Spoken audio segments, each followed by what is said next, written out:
Yes, yes, yes, people. H God, the BST boss, Beer Sports Talk, and we are back with another one. And in this one today, I'm going to show you guys a parallel of how, just like in sports and in life, sometimes you are not a failure, you're just in it at the wrong time, in the wrong situation. But before we do that, people, you already know, we are on the road to 1K, people. If I could ask y'all for just one favor, if I could beg y'all just one thing, hit the subscribe button, join the family, and without further ado, we're gonna go straight into this one. So, what am I talking about? Last night's Thursday night football game between the Los Angeles Rams and the San Francisco 49ers, right? The game finishes 26-23 in overtime in favor of the San Francisco 49ers. What is considered a very big upset in the context of the 49ers are missing so many key players. They're very banged up.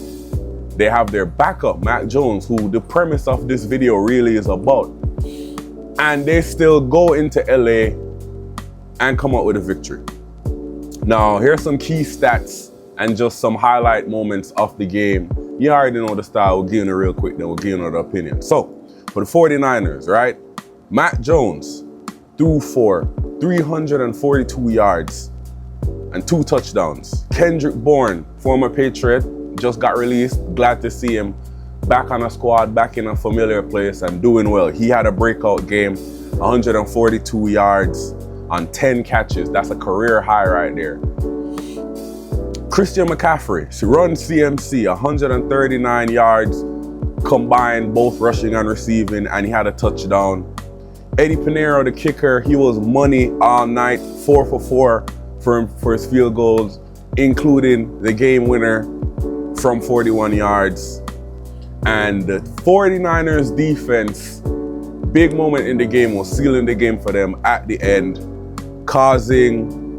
getting a stop on 4th and 1 to seal the victory. Now on the Rams side of the ball, Matt Stafford, he himself had 339 yards and 3 touchdowns, so a pretty good game from Matt Stafford. We know his style already. We know Matt Stafford is a very, very good quarterback, so no surprise there.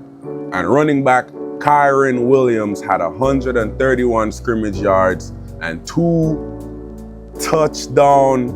receiving touchdowns. But he also fumbled late near the goal line and he was the person stopped on 4th down in OT.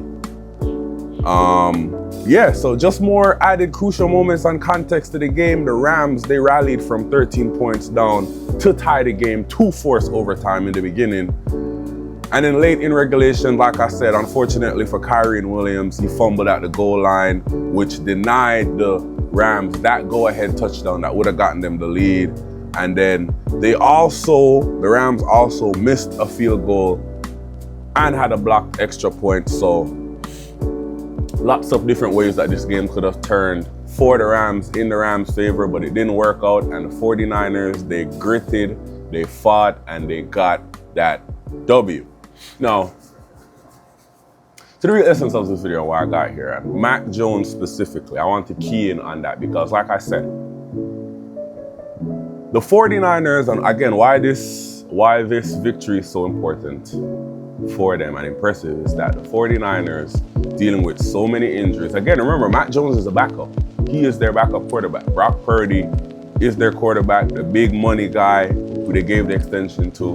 You know what I mean? Unfortunately, he's injured. He's out. And Mac Jones has had to step in these past couple games. And he's looked flawless. You know what I mean? He's looked flawless. And look, I've always had a lot of love for Mac Jones because obviously, you know, he was drafted that was the first quarterback we've drafted in over how many decades, you know, because we've had Brady. And Brady left, we got Cam Newton, then that didn't work out. So yeah, we drafted a guy, right? So I had a lot of love for Mac Jones. I could appreciate his skill set, what he was good at. I knew his limitations, I knew his weaknesses and his strengths from his days in Alabama. I'm an average sports fan, so I watch a good amount of college football, especially top-end college football, because I know that's where a lot of the future NFL stars are coming from. And I always knew Mac Jones had talent. And listen, even coming into the league, we've seen it. His rookie season, it was 10-5 record, made the Pro Bowl, did well, all of that good stuff, right? But then, and see, this is sad because I'm such a loyal person. It's like, Bill Belichick is still my coach, you know what I mean? I still have mad love for Bill. I can't turn on him after all those good years because of the bad years. But again, last night shows that, yes, the tail off and the bad days towards the end of the Patriots, it really was due to Bill Belichick's mismanagement, because we seen where his rookie year, Mac Jones did so well. Why did he do so well? Because he had a certain structure and stability around him with his OC, Josh McDaniels, who is a brilliant offensive coordinator, right? Terrible head coach, brilliant offensive coordinator. Basically doing like what I said, scheming the game to where we're going to maximize your strengths, protect and limit your weaknesses, right? And that helped Mac have a certain level of confidence in which he was playing with in that rookie season for him to perform how he did. In contrast now, when McDaniels left to try and take another head coaching job, and Belichick started doing weird shit, having a DC as OC, and it's like he had two guys calling offensive plays, all types of weird shit that don't make no sense, right? You've seen where that killed the confidence and it killed the understanding of young Mac Jones, because now you have somebody who's honestly not really qualified to do what they're doing, right? They're not really qualified to tell a quarterback, okay, you're good at defense and you can read defenses, don't get me wrong, right? But reading defenses does not mean you are a good or even decent play caller on offense, you get me? So Mac lost his confidence, started looking like a shell of himself, and it just tailed out. It didn't work out. We felt like both parties, a separation needed to happen for both parties. So New England needed to move on because it already went bad, it went sour, and it's like, if you're gonna bring in a whole new regime, coach and all, you might as well wipe the slate clean, right? And Mac needed to leave because it was almost like a poison chalice when the fans kind of turn against you all the time, whatever it is, and left. So it was never going to be a case where the circumstances and scenario could mix together for both parties to have an amicable reunion, if you get what I mean. So both parties passed ways, move around, right? And Mac, he bounces around for a bit. He goes to Jacksonville, it's behind Trevor Lawrence, gets a little opportunity there, but it's not the right fit, right? And then he bounces, he ends up in San Francisco, right? With the 49ers as backup. And I always said that Mac Jones is a Kyle Shanahan type of quarterback. When I say that, what do I mean? Meaning, and it's almost been shown, right? Kyle Shanahan, he does not need a physical specimen when it comes to quarterback at the quarterback position. That's not what, he doesn't need the fastest guy, the biggest arm, none of that. What he needs you to be, he needs you to be accurate, he needs you to be smart, have good fundamentals, be an anticipatory thrower of the ball. Meaning, before the receiver even gets to the spot, you know where he's going. So you could just and put it there, right? And I always said, when they drafted Trey Lance, it was kind of strange to me because I always thought Mac Jones was like the perfect guy. But, I understand, it's like when you see a guy with certain measurables and this, that it's hard for you to pass up on him, so to say. But hindsight now, looking back, it would have been better if they did that. because they would have ended up with a guy, and this is no shot to Purdy, because Brock Purdy is still, a great quarterback in this league, and he's a definitive starter. But the capital they had to spend to do that, they could have just drafted Mac Jones with where they were back when it was time to draft him, and they would have saved themselves. But that's neither here nor there. I digress. The ultimate underlying factor of this whole thing is that in sports, just like in life, sometimes it's not who you are or what you are, but it's where you are. Because you see, if you are never ever in a situation that is, it doesn't, and I don't want to necessarily say ideal, because it makes you seem like you need perfection to grow. No, you just need somewhere that's worth growing. You get me? It's like planting a tree. If you plant a tree in sand, that tree will never grow. Why? Because the sand doesn't have the quality, the properties to facilitate growth. But you go and plant that tree in some soil out in the woods, and you get some water, get some sunlight, within time, you're gonna see that tree blossom and grow. And it's the same, it's the same case with prospects, with people in life, in sports, all across. If you are not in a situation that is designed for growth, you can never grow.